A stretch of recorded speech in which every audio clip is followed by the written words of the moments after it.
سب کے لیے روشنی روشنی سب کے لیے۔ اللہ سبحانہ و تعالیٰ کے نام پاک سے آغاز جو بڑا مہربان نہایت رحم فرمانے والا ہے، اور کروڑوں درود و سلام ہمارے اور آپ کے آقا حضرت احمد مجتبیٰ محمد مصطفیٰ صلی اللہ علیہ وآلہ وسلم پر کہ آپ کی خدمت اقدس میں ہدایہ درود پیش کرنا اہل ایمان کے لیے دنیا اور آخرت میں کامیابی، بھلائی، فلاح، نجات اور بلندی درجات کا ذریعہ ہے۔ اللہم صلی علی سیدنا و مولانا محمد وعلی آل سیدنا و مولانا محمد وبارک وسلم۔ ناظرین محترم السلام علیکم ورحمۃ اللہ وبرکاتہ۔ میں ہوں آپ کا میزبان محمد رئیس احمد، اور پیش کیا جا رہا ہے پروگرام روشنی، جو عرصہ دراز سے ماشاءاللہ ایک تسلسل ہے، ایک ایسا سلسلہ ہے کہ جس میں آگہی کی روشنی فراہم کی جاتی ہے، اور ظاہر و باطن کی تطہیر کے حوالے سے جو احکامات قرآن کریم دے رہا ہے، اور ہماری زندگی کے وہ امور میں کہ جن میں قرآن و حدیث کی ہمیں روشنی درکار ہے ایک بہترین انسان بننے کے لیے، ایک بہترین معاشرے کی تشکیل کے لیے، وہ تمام چیزیں اس پروگرام کا حصہ ہوا کرتی ہیں موضوعات کی صورت میں۔ آج ایک اتنا بڑا موضوع میرے پاس ہے کہ جس پر کئی کتابیں آپ کو نظر آئیں گی، کئی کتابوں کا اصل مضمون، مقصد اور غرض و غایت اس کی اشاعت کی یہی نظر آئے گی، اور قرآن میں بھی جا بجا اس کا ذکر ملے گا۔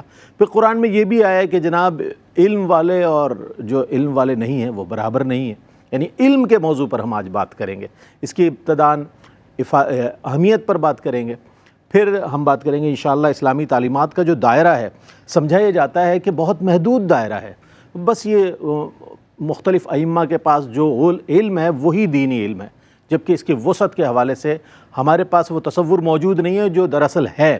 اس حوالے سے بھی ہم بات کریں گے، اور انشاءاللہ اس پر مزید جہتیں قائم ہوں گی جس پر مزید سوالات کو شامل کیا جائے گا۔ علامہ مفتی سہیل رضا امجدی صاحب ہمارے ساتھ موجود ہیں، ممتاز و معروف عالم دین ہیں، اور اس پروگرام کا مسلسل حصہ رہا کرتے ہیں، دیگر پروگرامز بھی آپ انہیں دیکھتے ہیں۔ تشریف فرما، السلام علیکم ورحمۃ اللہ۔ وعلیکم السلام ورحمۃ اللہ وبرکاتہ۔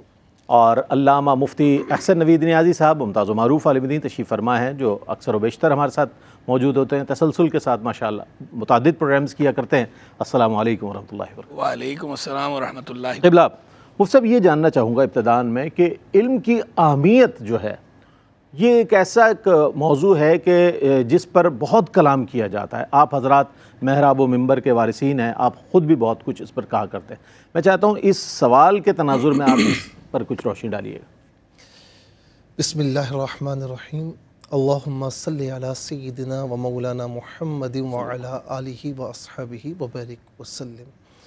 جی قبلہ رئیس بھائی، بڑا ہی اہم موضوع ہے، یقیناً، اور اور جہاں تک اسلام میں اس کی امپورٹنس ہے، آپ اس سے اندازہ لگائیں کہ جب یعنی زمانہ جاہلیت میں، اب یوں سمجھ لیں کہ وحی کا نزول ہونے والا ہے، تو اس وقت مکے میں صرف 17 اشخاص ایسے ہیں کہ جو پڑھنا لکھنا جانتے ہیں، خواندہ افراد جو ہے، اور اسے زمانہ جاہلیت ہی کہا زمانہ جاتا جاہلیت، ہے، بالکل ٹھیک ہے۔ گنے چنے افراد۔ تو اس وقت جب پہلی وحی مبارکہ نازل ہوئی، اقرا کہ پڑھیے، تو اس سے امپورٹنس ظاہر ہوتی ہے کہ اسلام علم کو کتنی امپورٹنس دیتا ہے کہ پہلی وحی جو میرے نبی صلی اللہ علیہ وسلم پر نازل ہو رہی ہے اس کا تعلق پڑھنے لکھنے سے ہے۔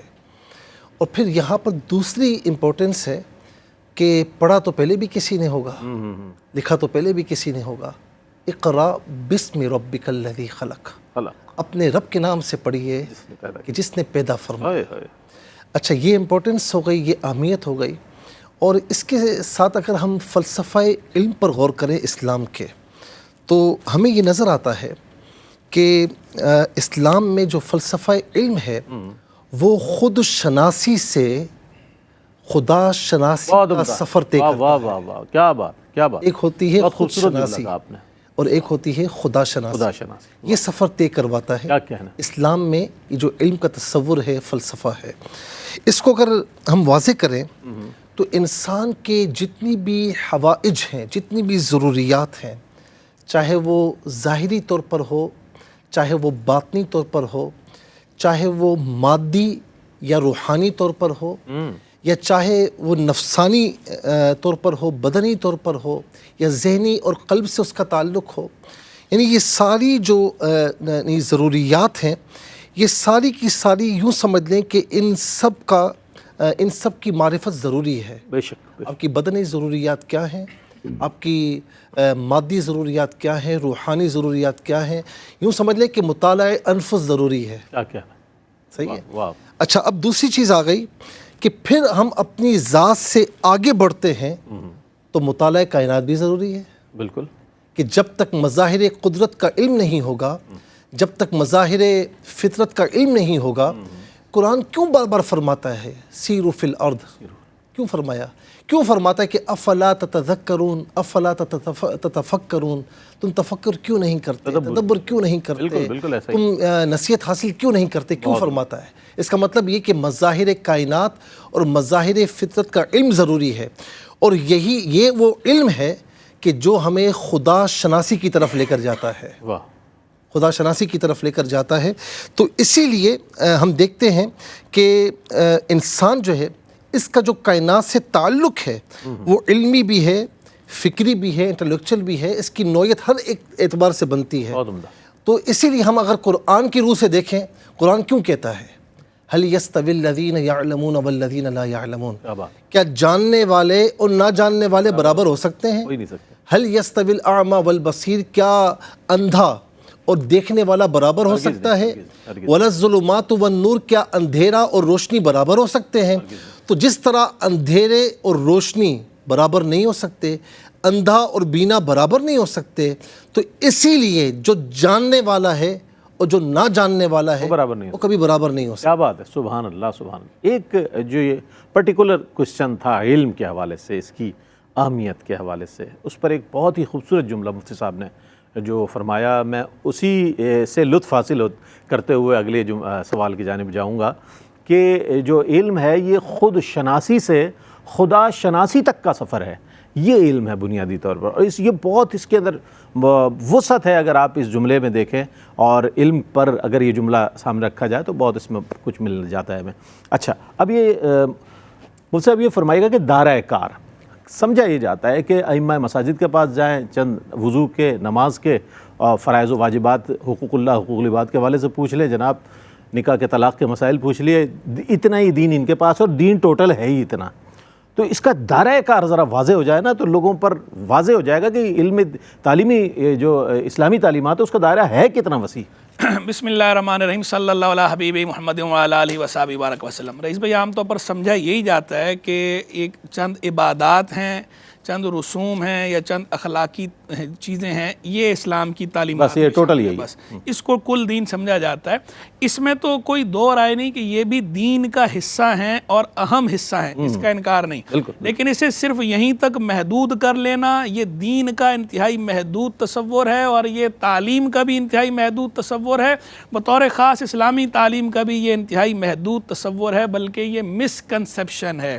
اصل بات یہ ہے کہ اسلام مکمل ضابطہ حیات ہے، کمپلیٹ کوڈ آف لائف ہے۔ جب مکمل ضابطہ حیات ہے تو دنیا کی ہر چیز اسلام کے دائرہ کار میں داخل ہے، تو اسلامی تعلیمات کے دائرہ کار میں بھی داخل ہے۔ اسلام کی تو جو کتاب ہے، جو کتاب ہدایت ہے، اس کا دعویٰ کیا ہے؟ وَنَزَّلْنَا عَلَيْكَ الْكِتَابَ تِبْيَانًا لِكُلِّ شَيْءٍ۔ پیارے، ہم نے تم پہ ایک کتاب اتاری جو ہر شے کا بیان ہے، ہر چیز کا بیان ہے۔ تو اس کتاب نے یہ دعویٰ کر کے بتا دیا کہ دنیا کی ہر شے اس کے دائرے میں شامل ہے، اس کے معاملے میں ہدایت کتاب اللہ میں ملے گی، اس کے بارے میں رہنمائی کتاب اللہ میں ملے گی، بس وہ رہنمائی لینے والا ہونا چاہیے۔ جیسے سمندر میں موتی تو ہوتے ہیں لیکن وہ ڈائیور ہی نکالتا ہے، شناور ہی نکال پاتا ہے جو ماہر ہوتا ہے، ہر بندے کا کام نہیں۔ تو کتاب اللہ میں بھی رہنمائی ہر چیز کی موجود ہے، بس اس کے لیے جو ہے وہ پوٹینشل اور استعداد درکار ہے، جس کی جتنی استعداد ہونی ہے، جتنی صلاحیت ہونی ہے، اس کے مطابق وہ اس میں سے موتی نکال لے گا، رہنمائی لے لے گا۔ تو جب خود کتاب اللہ نے یہ دعویٰ کر رکھا ہے کہ یہ ہر شے کے لیے بیان ہے، کتاب اللہ، قرآن پہلی دلیل اسلام کی وہ ہے، تو اسلام کی تعلیمات کا دائرہ بھی وسیع ہے۔ دنیا کی ہر شے کو اسلام کی تعلیمات نے گھیرا ہوا ہے، اپنے دائرے میں لیا ہوا ہے۔ اور آپ ویسے بھی غور کریں، دیکھیں انسان کے تعلقات جو ہوتے ہیں وہ 3 سطحوں پر تعلقات ہیں۔ ایک تعلق ہے بندے کا اپنے نفس کے ساتھ، ایک تعلق ہے بندے کا خلق کے ساتھ، مخلوق کے ساتھ، اور ایک تعلق ہے بندے کا حق کے ساتھ، اپنے خالق کے ساتھ۔ تو اسلامی تعلیمات جو ہیں اس نے ان سارے تعلقات کو اپنے گھیرے میں لیا ہوا ہے۔ وہ چیزیں جن کا تعلق اپنے نفس کی بھلائی کے ساتھ ہے، اس کی کامیابی کے ساتھ ہے، اس کی بہتری کے ساتھ ہے، وہ بھی اسلام کی تعلیمات کے دائرے میں موجود۔ وہ چیزیں جن کا تعلق خلق خدا کی بہتری کے ساتھ ہے، سوسائٹی کی بہتری کے ساتھ ہے، وہ بھی اسلامی تعلیمات کے دائرے میں موجود۔ اور وہ چیزیں کہ جس کا تعلق بندے کا رب سے تعلق ہے، جو اساس ہے، جو اس جواب دہی کی بنیاد پر اور اللہ کی محبت اور اللہ کی معرفت کی بنیاد پر بندہ نفع بخش بنتا ہے۔ اگر جو جزا اور صدا کا تصور بندے کے ذہن میں نہ ہو تو بندہ کھل کھیلے، وہ کسی کو فائدہ نہ پہنچائے اور نقصان پہ نقصان پہنچاتا چلا جائے اپنے فائدے حاصل کرنے کے لیے، تو وہ جزا و صدا کا تصور، وہ اللہ کی محبت اور اللہ کی معرفت اور اللہ سے تعلق وہ اسے ابھارتا ہے کہ اللہ کی مخلوق کے لیے اس کے جذبات کیا ہونے چاہیے۔ تو یہ جو سوسائٹی کے لیے جو چیزیں ضروری ہیں، تینوں ہی سطحیں، تینوں سطحوں کو ایڈریس کرتا ہے اسلام۔ ان کو بھی پھر اس کے بعد آپ دیکھیں جتنی چیزیں ہیں، چاہے ان کا تعلق جو ہے وہ معاش کے ساتھ ہو، چاہے ان کا تعلق معاد کے ساتھ ہو، چاہے تعلق عبادات سے ہو، چاہے آپ کا گھر کا معاملہ، یہ بھی اسلام کی تعلیمات میں شامل، آپ کا بازار کا معاملہ، یہ بھی اسلام کی تعلیمات کے دائرے میں شامل، مسجد کا عبادت گاہ کا معاملہ، وہ بھی اسلام کی تعلیمات کے دائرے میں شامل ہے، آپ کا کورٹ کچہری کا جو معاملہ ہے وہ بھی اسلام کی تعلیمات کے دائرے میں شامل، آپ کی ریاست کا جو معاملہ ہے، جو حکمرانی ہے وہ کیسے کرنی ہے، ایڈمنسٹریشن کیسے کرنی ہے، وہ بھی اسلام کی تعلیمات کے دائرے میں شامل ہے۔ تو کل جہان میں جس چیز کا آپ تصور کر سکتے ہیں، ہر وہ چیز اسلام کی تعلیمات کے دائرے میں شامل ہے۔ اور اسلام تو جس چیز کے بارے میں رہنمائی کرتا ہے، پہلے علم کی بات کرتا ہے، پھر عمل کی بات کرتا ہے، پہلے اسے جاننا ہے، اس کے بعد اس پر عمل کرنا ہے۔ تو اسلامی تعلیمات کا دائرہ اتنا وسیع، عالمگیر، ہماگیر ہے۔ چونکہ آفاقی مذہب ہے اور تعلیمات جو ہیں اس کی وہ عین فطرت ہیں، ظاہر ہے، تو اس سے تو دائرہ کار سے کوئی چیز باہر ہو نہیں سکتی۔ ظاہر ہے جب آفاقی مذہب ہے، سب چیزیں آفاق میں شامل ہے نا، چاہے وہ ہماری ضروریات ہوں، معاشیات ہوں یا دیگر چیزیں۔ ایک وقفہ لیتے ہیں، وقفے کے بعد حاضر ہوں گے، اس کو مزید انشاءاللہ موضوع کو وسعت دیں گے، ہمارے ساتھ رہیے گا۔ جی ناظرین، آپ کا خیر مقدم ہے۔ علم آج ہمارا موضوع ہے پروگرام کا، اور اس کی اہمیت پر ابتداً ہم نے بات کی علامہ قبلہ مفتی محمد صلی اللہ علیہ وسلم جدید صاحب سے، اس کے بعد مفتی حسن نوید نیازی صاحب نے اسلامی تعلیمات کے دائرہ کار پر گفتگو فرمائی، اور بہت خوبصورت دونوں حضرات نے ماشاءاللہ ابتدائی سوالات کے جوابات عنایت فرمائے۔ اب ضرورت اور اس کی افادیت کے حوالے سے بات کریں گے۔ کیا ضرورت اتنی ہے کہ قاری صاحب آئیں، بچے کو سپارہ پڑھائیں، چلے جائیں، اور بہت ہی نومینل ٹائپ کے جو ہدیہ ان کو پیش کر دیا جائے، یا پھر یہ کہ جو ہماری پرائرٹیز میں آتی ہیں چیزیں، جو عصری علوم ہیں اس کے حاصل کرنے کے لیے ٹیوٹرز بہت ہائی فائی فیسز پہ رکھے جاتے ہیں، بڑے بڑے انسٹیٹیوشنز کو جو ہے تلاش کیا جاتا ہے، اس حوالے سے ہم بات کرنا چاہیں گے۔ مفتی صاحب کیا فرمائے گا اسلامی تعلیمات کی ضرورت اور افادیت کے حوالے سے، فرمائے گا کیا کیا ہے؟ دیکھیں، جو پہلا سوال آپ نے فرمایا تھا نا، اور اس میں اہمیت اور فلسفہ جو علم کا اسلامی تعلیمات کا ہم نے بیان کیا، تو اس میں آخر میں یہی بات تھی کہ یہ جو تمام چیزیں ہیں نا، مظاہر قدرت ہوں، مظاہر کائنات ہوں، پھر انسان کی ذہنی، فکری، مادی، روحانی اور ظاہری باطنی جو بھی حوائج ہیں، ضروریات ہیں، تو یہ ساری چیزوں کو جمع کیا جائے نا، تو اب جہاں پر سوسائٹی کی بات آتی ہے تو یہ تمام چیزوں سے کیا جنم لیتا ہے، یعنی تمدن اور زندگی گزارنے کے آداب، احکامات۔ یہ ساری چیزیں بیس کرتی ہیں علم پر۔ اور جس طرح قبلہ نے فرمایا کہ اسلامی تعلیمات کا دائرہ چند چیزوں تک محدود نہیں ہے، وہ چیزیں ہیں لیکن لیمیٹیشنز وہ نہیں ہیں۔ زندگی کے ایک ایک شعبے پر یہ یعنی محیط ہے، احاطہ کرتی ہیں۔ اب بات آ جائے کہ ان کی ضرورت اور افادیت کیا ہے، تو ہم اس پر بات کرتے ہیں کہ بات یہ ہے کہ سوسائٹی میں اگر ہم دیکھیں، اچھا یہاں پر ایک ازالہ میں یہ بھی کر دوں جی فرمائیے، کہ بعض اوقات کہتے ہیں کہ جی یہ جو دنیاوی علوم ہیں اس کا اسلام سے کیا تعلق ہے؟ صحیح، تو ایسا کہنا درست نہیں ہے۔ دیکھیں، اگر ہم میتھمیٹکس لیں، بایولوجی لیں، کیمسٹری لیں، یا جو بھی جدید علوم لیں، تو یہ اسلام سے باہر نہیں ہے۔ کیوں؟ کہ ان کو پیدا کرنے والا کوئی اور ہے، ان کو بتانے والا کوئی اور ہے، اللہ رب العالمین، اس نے کائنات کو پیدا فرمایا، بے شک، اور اسی نے علم کے حصول پر زور دیا ہے، علم کی اہمیت پر زور دیا ہے۔ تو یہ تو سونے پر سہاگا ہوتا ہے کہ کوئی دینی علوم بھی حاصل کرے اور ساتھ میں یہ بھی حاصل کرے۔ جب ایک مسلمان بایولوجی میں ایکسپرٹ ہوگا تو پھر وہ قرآن کی روشنی میں بایولوجی میں وہ نکال کر لائے گا، طبیعت سے وہ چیزیں نکالے گا جو قرآن میں موجود چیزیں اس کو ڈسکور کرے گا. جی جیسا کہ زمانہ یعنی پاسٹ میں ایسا ہوا ہے. بالکل. کوئی میتھمیٹکس میں ایکسپرٹ ہوگا، کوئی کیمسٹری میں، تو وہ سائنٹسٹ ہیں، بڑی چیزیں جی تو وہ نکات سامنے آئیں گے جو ہم نہیں بتا سکتے، وہ بتا سکتے ہیں. تو لہٰذا کوئی بھی اس طرح علم جو ہے وہ اسلام سے باہر نہیں ہے.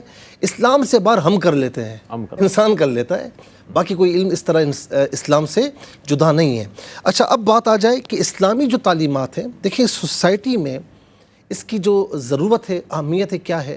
سوسائٹی میں مذہبی رجحان کو پیدا کرنا، بالکل، روحانیت کو بیدار کرنا، اسلامی جو قرآن و سنت کے احکامات ہیں، قرآنی جو تعلیمات ہیں، اس کو اجاگر کرنا، یہ تمام چیزیں اس کو بیان کرنا. اور یہ تمام چیزیں جو ہیں، یعنی واعظ و نصیحت کیا ہے، منبر و محراب کی ذمہ داریاں کیا ہیں، ایک مسلمان کی آنکھ کھلنے سے لے کر آنکھ بند ہونے تک اس کی ریسپانسبلٹیز کیا ہے، ڈو اینڈ ڈونٹس کیا ہے، وہ تمام چیزیں جو بیدار ہوتی ہیں یا ہمیں علم حاصل ہوتا ہے وہ اسلامی تعلیمات کے ذریعے ہوتا ہے، اسلامی ایجوکیشن کے ذریعے حاصل ہوتا ہے.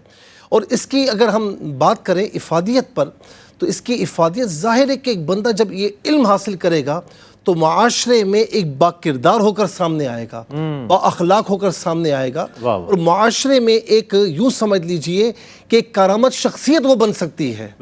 ورنہ اس کا کارآمد بننا اتنا ممکن نہیں ہے، اتنا آسان نہیں ہے بجز اسلامی تعلیمات کے. دوسرا یہ ہے کہ اب اس دور میں اگر ہم دیکھتے ہیں تو اگر مذہبی جو ایجوکیشن ہے اس کا جو کریکولم ہے یا نصاب ہم کہہ لیجئے، تو نصاب سے اس کی تکمیل ہوتی ہے.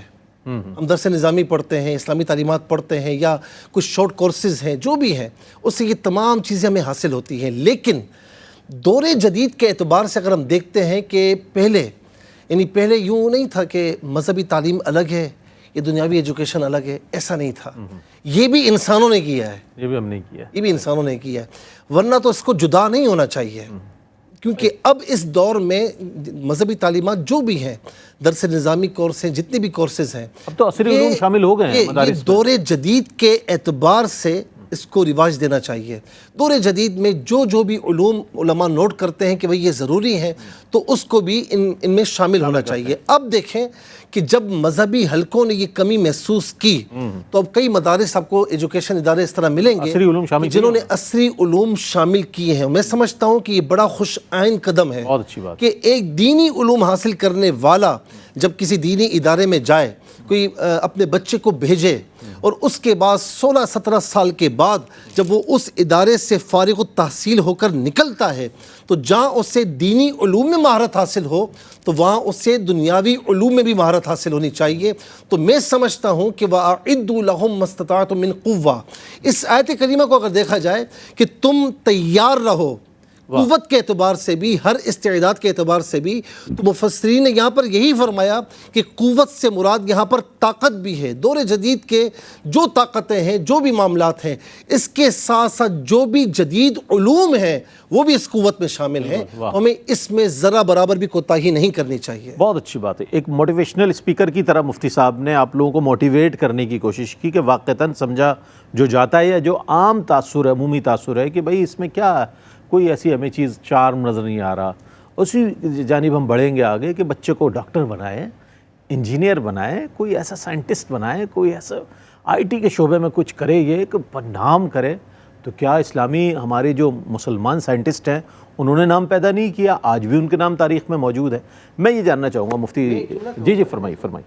کیا یہ اچھا ہو ایک حافظ قرآن ہو، عالم اور مفتی ہو، اور وہ بایولوجی کا ماہر ہو، کیا بات ہے، ڈاکٹر ہو، اور کیا ہی اچھا ہو کہ دنیاوی ایجوکیشن میں ماہر ہو اور وہ قرآن کی آیات بھی فرفر پڑھتا ہو، احکامات بیان کرتا ہو. کیا بات. یہ تو ایک بڑی آئیڈیل سچویشن ہے جس کی طرف آپ نے اشارہ فرمایا. اور اگر آپ لوگ اس طرح موٹیویٹ کرتے رہیں گے، اور میں دیکھتا ہوں مفتی صاحب یہ بات تحدیث نعمت کے طور پر میں بات بتاتا چلوں کہ الحمدللہ ARYQ TV دیکھنے والے ناظرین میں سے بڑی تعداد ایسی ہے والدین کی کہ جو اپنے بچوں کو علم دین کی طرف لا رہے ہیں اور باقاعدہ عالم کا کورس یعنی درس نظامی کرا رہے ہیں، تخصص کرا رہے ہیں. یہ بہت اچھی بات ہے، یہ بہت اچھی سائن ہے کہ اس سے ایک تبدیلی آ رہی ہے جو کہ بہت پازیٹیو ہے. اچھا یہ جاننا چاہوں گا مفتی صاحب یہ فرمائیے گا کہ اسلامی تعلیمات کے مادی اور معاشی جو فوائد ہیں اس سے بھی ہم عمومی طور پر میں اس لیے کہہ رہا ہوں کہ عام خیال، خواص کو تو پتہ ہی ہے، معلوم ہے، ان کے علم میں یہ بات، وہ یہ سمجھتے ہیں کہ اس کا تو کوئی مادی فائدہ ہی نہیں ہے، کیا کرے گا یہ، اس کا کیا فیوچر ہوگا، جو سب سے ڈل بچہ ہوگا اس کو مدرسے میں ڈال دیں گے، جو ذہین ہوگا، جو زیادہ اچھی جس کی اسکلز ہوں گی، جناب اس کو تو ہم او لیول کرا کے، اے لیول کرا کے باہر بھیجیں گے۔ کیا فرماتے ہیں اس حوالے سے، اس کی مادی اور معاشی فوائد کیا ہیں؟ دیکھیں رئیس بھائی، اسلامی تعلیمات جو ہے نا وہ کمپلیٹ پیکیج ہیں، یعنی ایسا نہیں ہے کہ اسلامی تعلیمات میں کچھ فوائد ہوں کچھ نہیں، جیسا کہ پہلے میں نے عرض کیا نا کہ اس کا دائرہ جو ہے وہ ہمہ گیر ہے، ہر چیز کو اسلامی تعلیمات نے اپنے گھیرے میں لیا ہوا ہے، اپنے دائرے میں لیا ہوا ہے۔ تو اب جہاں اس کے روحانی فوائد ہیں، جہاں اس کے اخروی فوائد ہیں، جہاں اس کے ظاہری فوائد ہیں، وہیں اس کے مادی اور معاشی فوائد بھی ہیں۔ اور جو بعض لوگ سمجھ لیتے ہیں نا کہ مادے کی سرے سے ہی نفی کر دیتے ہیں، تو اسلام مادے کی سرے سے نفی نہیں کرتا۔ اسلام صرف آپ کو یہ بتاتا ہے کہ ترجیح آپ کی کیا ہونی چاہیے۔ مادہ تو ظاہری بات ہے، جب آپ اس مادی دنیا میں رہ رہے ہیں، عالم اسباب میں رہ رہے ہیں، تو اسباب اختیار کرنے کا حکم تو اسلام نے ہی دیا ہے کہ آپ نے اسباب اختیار کرنے ہیں، لیکن اسباب اختیار کرنے میں آپ نے حلال اور حرام کی رعایت ملوز رکھنی ہے۔ اسباب اختیار کرنے کے اندر آپ نے جو بھروسہ ہے، اندر قلب کا بھروسہ، وہ آپ نے اسباب پہ نہیں، خالق کے اسباب پہ رکھنا ہے۔ اسلام یہ سکھاتا ہے۔ تو مادے کی سبب پر نہیں، مسبب پر، بالکل سبب پر نہیں، مسبب الاسباب پر، جو اسباب بنانے والا ہے، اسباب تخلیق فرمانے والا ہے۔ تو یہ جو مادے کی سرے سے نفی ہے تو یہ درست نہیں ہے۔ مادے کی نفی نہیں کرتا اسلام، مادہ پرستی کی نفی کرتا ہے۔ اسی لیے ہم جملہ بھی جب بولتے ہیں تو یہ کہتے ہیں مادہ پرستی۔ تو مادہ پرستی تو ظاہری بات ہے جو ہے وہ غلط ہے کہ انسان بالکل اسی کا ہو کر رہ جائے اور باقی ساری اخلاقی اقدار، مورل ویلیوز بندہ بھول جائے، خالق کو فراموش کر دے اور اپنے ساری جو باقی ذمہ داریاں ہیں ان سے جو ہے وہ آنکھیں چرا لے، بس مادہ مادہ، حل من مزید، حل من مزید، حل من مزید، صرف پیسے کی دوڑ میں لگ جائے۔ اس کی نفی کرتا ہے اسلام اور اس کی نفی ہم بھی کرتے ہیں، لیکن سرے سے مادے کی نفی نہیں کی جا سکتی۔ تو اسلامی تعلیمات کے مادی فوائد بھی ہیں، معاشی فوائد بھی ہیں، بلکہ خود اسلام تو جس طرح رہنمائی کرتا ہے، اگر ان اصولوں پر عمل کر لیا جائے تو دنیا جو ہے یہ گہوارہ بن جائے خوشحالی کا، خوشحالی کا گہوارہ بن جائے۔ آپ دیکھیں نظام کون سے رائج ہیں، اکثر جگہوں پر تو سرمایہ دارانہ نظام رائج ہے، کیپٹلزم، اور بعض جگہوں پر جو ہے وہ کمیونزم، سوشلزم وغیرہ جو ہے۔ ان دونوں نظاموں میں، بلکہ اس طرح کے جتنے بھی نظام ہیں، آپ ان کی خوبیاں نکال لیجئے اور ان کی خامیاں جو ہے وہ آپ چھوڑ دیجئے، تو آپ کو اسلامی تعلیمات یہی خوبیاں پیدا کرتی ہوئے نظر آتی ہیں کہ جتنے معاشی، اسلام کا معاشی نظام یہی ہے کہ جتنے نظام رائج ہیں ان کی خوبیاں نکال کر آپ یکجا کر دیں اور خرابیاں دور کر دیں۔ ان سارے نظاموں میں جہاں خوبیاں بھی ہیں، خوبیوں کا انکار نہیں، وہیں خرابیاں بھی ہیں، تو اسلام ان خرابیوں سے روکتا ہے۔ مثال کے طور پر اسلام یہ تعلیم دیتا ہے کہ بھئی کسی طبقے کو آپ محروم نہیں کر سکتے جد و جہد سے اور معاشی ترقی سے، یہ نہیں کہ کسی خاندان کا اجارہ ہو جائے یا چند لوگوں کا اجارہ ہو جائے یا سوسائٹی کے اندر جو ہے وہ ایک بیریئر قائم کر دیا جائے، طبقاتی تقسیم کر دی جائے۔ اسلام اس سے روکتا ہے، سب کو یکساں مواقع فراہم ہونے چاہیے۔ باقی اب ٹھیک ہے کوشش کے نتیجے الگ الگ نکلتے ہیں، کسی کی کوشش بارآور ہوتی ہے، کسی کی نہیں ہوتی، کوئی کسی فیلڈ میں جاتا ہے، کوئی کسی فیلڈ میں جاتا ہے، لیکن بہرحال مواقع سب کو ملنے چاہیے۔ اس میں اسلام مساوات کی بات کرتا ہے، مواقع فراہم کرنے میں۔ دوسری طرف یہ ہے کہ جناب کوئی ذاتی ملکیت کا تصور ہی ختم ہو جائے، اسلام اس سے بھی روکتا ہے کہ بھئی ٹھیک ہے آپ نے معاشرے کا بھلا کرنا ہے، سوسائٹی کو شریک کرنا ہے، لیکن لوگوں کی پرائیویسی کا لحاظ بھی رکھنا ہے، ان کی ذاتی ایک سپیس ہے وہ بھی اسلام دیتا ہے۔ یعنی ایسا نہیں ہے کہ سرے سے آپ ذاتی ملکیت کا تصور ہی ختم کر دیں، پرائیویسی ختم کر دیں، جیسا کہ جو ہے وہ سوشلزم، کمیونزم وغیرہ میں ہوا، تو یہ بھی جو ہے وہ درست نہیں ہے۔ تو بہرحال اسلام جو ہے، اسلامی جو تعلیمات ہیں وہ سرمایہ دارانہ نظام ہو، سوشلزم ہو، کمیونزم ہو، ان سارے نظاموں کی خوبیاں نکال لیں اور خامیاں چھوڑ دیں۔ ان ساری خوبیوں کے لیے اسلامی تعلیمات ہی بنیاد بنتی ہیں، بیس بنتی ہیں، یہ کتاب و سنت میں موجود ہیں۔ اور دوسرا جو ہے وہ آ جائیے خاص جو ہے وہ مدرسے کے ماحول کی طرف، جیسے کہ قبلہ نے اشارہ کیا ہو مدرسے کے ماحول کی طرف بھی، تو خود دینی تعلیم کے اندر بھی آپ دیکھیں یہ ملحوظ رکھا جا رہا ہے، اور جہاں جہاں اس بات کو ملحوظ رکھا جا رہا ہے اس کے انتہائی عمدہ اثرات آنے والے سالوں میں ہمیں نظر آئیں گے باذن اللہ۔ اور جہاں اسے ملحوظ نہیں رکھا جا رہا وہاں رکھنا چاہیے۔ باقی یہ بھی ٹھیک ہے کہ جس وقت جو ہے وہ انگریزوں کا زمانہ تھا اور انہوں نے جس وقت سرے سے ہی جو علوم ہیں، قدیم علوم جو رائج تھے، ان کو بالکل بین کر دیا ایک طرح سے اور معاشی ترقی کی دوڑ سے باہر نکال دیا، تو اس وقت کے تقاضے کے مطابق، زمانے کا تقاضے کے مطابق جو اہل علم اور اس کی تعلیمات کو سیکیورڈ کرنے کے لیے انہوں نے اس کو محفوظ رکھنے کے لیے اس پر فوکس کیا، تو وہ ان کا اس پر فوکس کرنا اپنی جگہ درست تھا. اور ابھی بھی ہم یہ نہیں کہہ رہے کہ آپ اس سے فوکس ہٹا لیں، ہم یہ کہہ رہے ہیں کہ اس پہ بھی فوکس کریں اور اس کے ساتھ جو دیگر تقاضے ہیں زمانے کے ان کو بھی شامل کر لیں، تاکہ جیسے ہمارا دین کمپریہنسو ہے ایسے ہی آپ کا یہ سسٹم بھی کمپریہنسو ہو جائے اور معاشرے کو کارآمد افراد فراہم. بہت اچھی بات ہے کہ یعنی علوم دین کو جب سیکیور کرنے کی بات آئی، اس کے تحفظ کی بات آئی تو پورے طور پر فوکس کیا گیا اس کو. وہ اس وقت کی لازم ضرورت تھی. آج جو ضرورت ہے وہ دنیا بہت آگے بڑھ چکی ہے، بلکہ گلوبل ولیج بن چکی ہے. تو اس اعتبار سے آج کا جو عالم ہے اگر وہ آئی ٹی سے بھی آشنا ہے تو کیا ہی بات ہے، پھر اس کو وہ دنیا کی وسعتیں نظر آئیں گی، ہونے والے تمام امور نظر آئیں گے، انوینشنز کی طرف اس کی نظر ہوگی، دنیا میں کیا کیا چیزیں تخلیق ہو رہی ہیں، کن چیزوں سے ہم فوائد حاصل کر سکتے ہیں. ایک مختصر سا وقفہ لیتے ہیں، وقفے کے بعد حاضر ہوں گے، ہمارے ساتھ رہیے. ناظرین، آپ کا خیر مقدم ہے. علم کے موضوع پر آج بات ہو رہی ہے اور بہت خوبصورت انداز میں ہمارے دونوں ہی اسکالرز نے ماشاءاللہ ہمارے سوالات کے جوابات عنایت فرمایا. آخری سوال کی جانب بڑھ رہے ہیں، اس کے بعد کوشش کریں گے کہ آج کے موضوع پر خلاصتاً کوئی گفتگو اور کچھ چند جملے بھی آپ تک پہنچ جائیں. تمام تر مادی ترقی کا انحصار جو ہے وہ جدید علوم پر ہے. ایسا کیوں ہے؟ یہ ایک ہر شخص کا سوال ہے، ہر مسلمان کا سوال ہے. کیا کہیے مفتی صاحب؟ دیکھیں، میں ایک بات واضح کر دوں کہ اسلامی تعلیمات کا جو دائرہ ہے وہ بڑا ہی وسیع ہے. تو میں یہ سمجھتا ہوں، یہ میرا مطلب یہ کہ ایک خیال ہے کہ اس کا ایجوکیشن جو نصاب ہے، جو کریکولم ہے، تو میں سمجھتا ہوں کہ اس کو بھی دور جدید کے اعتبار سے وسیع تر وسیع ہوتے رہنا چاہیے. مثال کے طور پر آپ دیکھیں کہ دنیاوی ایجوکیشن میں جتنے بھی مطلب ٹاپکس ہیں، جتنے بھی کنسیپٹس ہیں، وہ ہر سال 2 سال کے بعد 3 سال کے بعد اس میں کچھ نہ کچھ اضافہ ہوتا رہتا ہے. دیکھیں نا، ایک وقت تھا کہ جی کسی نے ایم اے کیا ہوا ہے، ایم اے انگلش کیا ہوا تو ہاں بھائی کافی پڑھا ہوا ہے، جی سلیبس پڑھا ہوا ہے. لیکن پھر آئی ٹی آ گیا، اب اس کے بعد اے آئی آ رہا ہے. دیکھیں نا، اگر دور جدید کے اعتبار سے اگر یہ پیچھے رہ گئے اور دنیاوی ایجوکیشن میں مزید آگے نہ بڑھے تو پیچھے رہ جائیں گے، محدود ہو جائیں گے. تو اسی طریقے سے میں سمجھتا ہوں کہ ہمارے مدارس کو بھی جو کر رہے ہیں، اب دیکھیں نا کہ اب مدارس بینکنگ کی طرف بھی آ رہے ہیں. اب ایک عالم دین ہو، حافظ قرآن ہو اور آئی ٹی کا ماہر ہو، یا کسی اسلامک بینک میں ہو اور بینکنگ کا نظام جانتا ہو یا اے آئی کو جانتا ہو، تو میں سمجھتا ہوں کہ سونے پر سہاگا ہو جاتا ہے. اور اس پر جو کام کر رہے ہیں قبلہ کی وہ بات بالکل صحیح ہے، درست ہے کہ اس کے بڑے اچھے نتائج آ رہے ہیں سامنے. اور میں سمجھتا ہوں کہ تمام دینی اداروں کو ہمیں اس طرح کرنا چاہیے. اچھا، دوسری بات یہ ہے کہ جو آپ نے فرمایا کہ تمام تر مادی ترقی کا جو انحصار جدید علم پر ہے، اس کی وجہ یہ ہے کہ عام طور پر جتنے بھی مذاہب عالم ہیں نا، جتنے بھی مذاہب عالم ہیں، ان سب کا جو پیراڈائم یا ایریا ہے وہ ہمیں زیادہ تر یہ نظر آتا ہے کہ موریلٹی تک محدود رہا ہے، اخلاقیات تک محدود رہا ہے.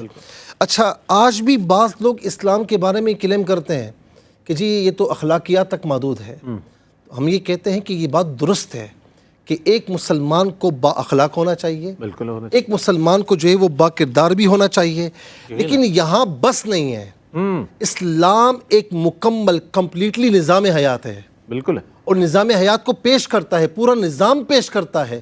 تو مسلمانوں کو دنیا میں تمام شعبوں میں کنٹریبیوٹ کرنا چاہیے. جو اسلام کا ماننے والا ہے اسے ہر جگہ کنٹریبیوٹ کرنا چاہیے. کسی کا جو بھی شوق ہو اس لحاظ سے وہ علم حاصل کرے. جیسے مثال کے طور پر ہمارے ہاں جب قرآن پڑھتے ہیں، ناظرہ پڑھتے ہیں، پھر نماز کا علم سیکھتے ہیں، وضو کا علم وغیرہ سیکھتے ہیں، اس کے بعد استاد دیکھتا ہے اس کا شوق کس میں، درس نظامی میں اس میں ڈال دیا. کسی کو قرات کا شوق ہے، درس نظامی کرنے کے بعد بھی جہاں اسپیشلائزیشن کا مرحلہ آتا ہے، کسی کا شوق ہوتا ہے قرآن کا، کسی کا شوق ہوتا ہے حدیث، وہاں پر کسی کا شوق ہوتا ہے فقہ. تو اس طرح مختلف شعبے ہونے چاہیے کہ جہاں پر جو بھی پڑھنے والا ہے، تو میں سمجھتا ہوں کہ اساتذہ کو یا جو ان کے بڑے ہیں سرپرست ہیں انہیں وہاں پر ان کو لگانا چاہیے اور اس کا شوق اور اس کی ترغیب بھی دینی چاہیے. اور میں یہاں پر یہ بھی عرض کروں گا کہ جہاں تک بات ہے کہ جب سے یہ شروع ہوا ہے نا کہ یہ دینی ہے، یہ غیر دنیا میں یہ اسلامی ہے، یہ غیر اسلامی، یہ غیر اسلامی ہے. ابھی جب نیو ایئر آیا تھا تو ہم نے اس پر بھی یہ کہا کہ بھائی مجھے یہ بتائیں کہ چاند کو تخلیق کرنے والا تو اللہ رب العالمین ہے، تو کیا سورج کو تخلیق کرنے والا کوئی اور ہے؟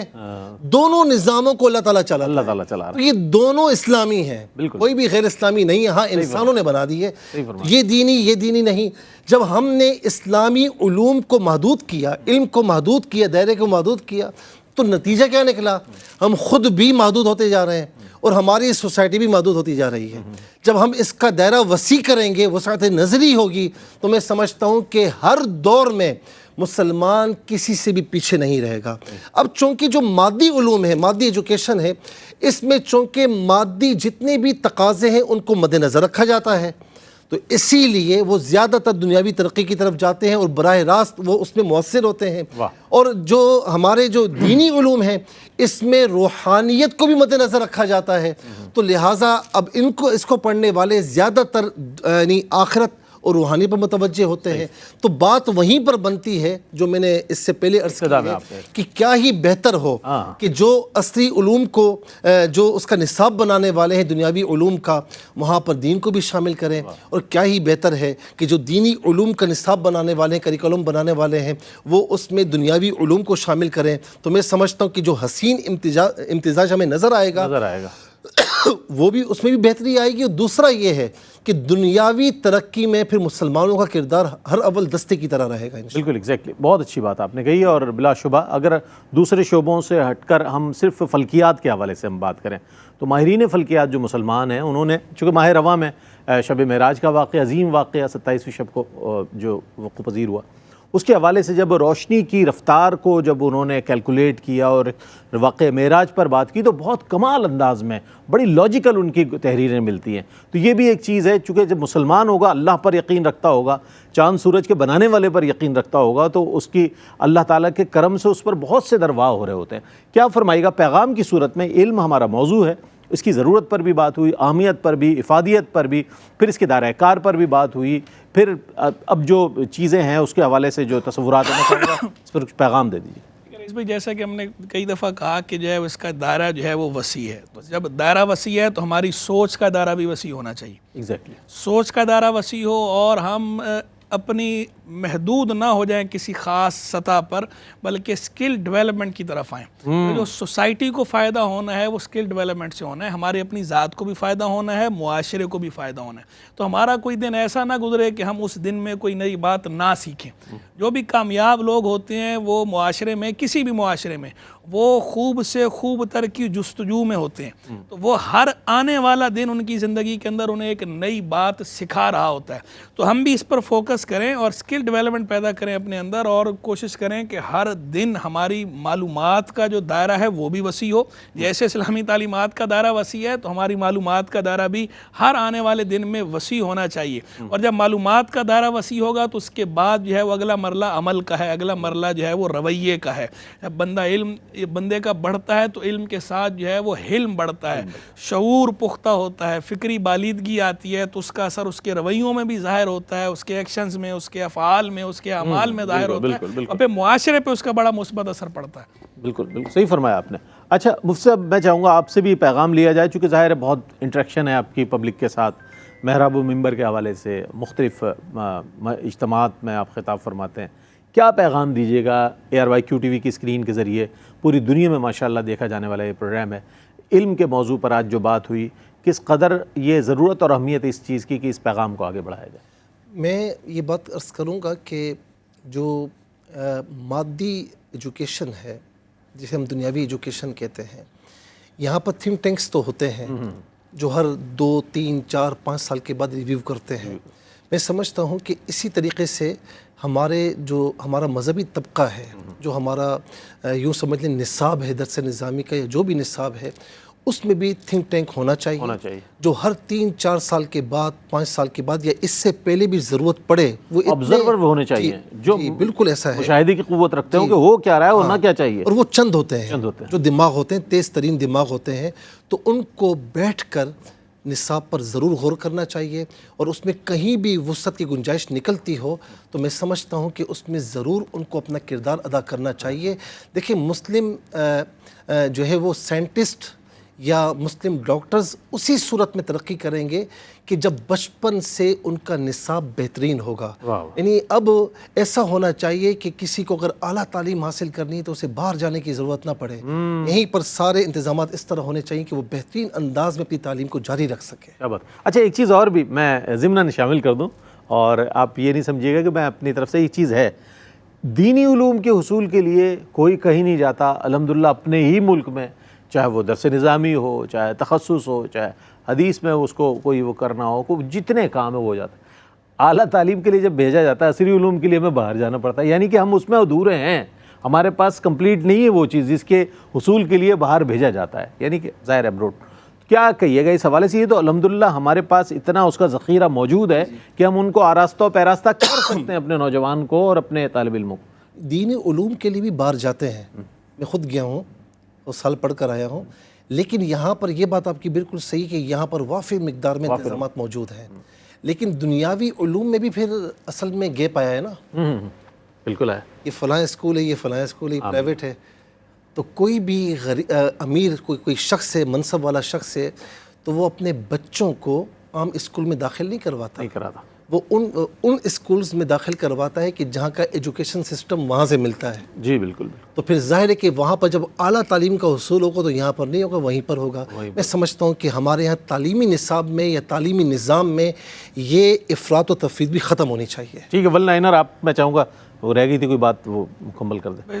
مجھے حضرت کی بات سے بالکل اتفاق ہے کہ یہ جو تقسیم ہوئی جو عصری علوم کے اندر جو ہے تقسیم، اور یہ جو سرکاری اسکول الگ ہے، پرائیویٹ اسکول الگ ہے، وہاں کی تعلیم الگ ہے، یہاں کی تعلیم الگ ہے، تو ظاہری بات اس کے کوئی سوسائٹی پہ اچھے اثرات تو مرتب نہیں ہونے۔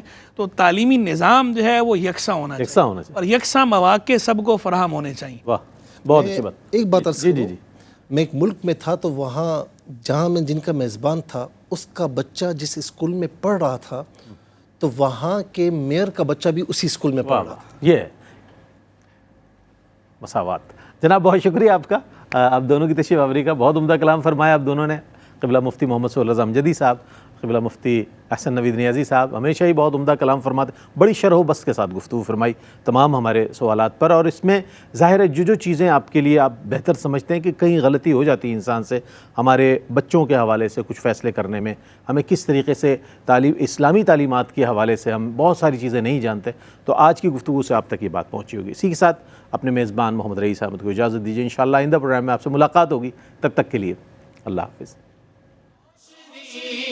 روشنی سب کے لیے، روشنی روشنی سب کے لیے، روشنی روشنی سب کے لیے، روشنی روشنی سب کے لیے، روشنی روشنی سب کے لیے۔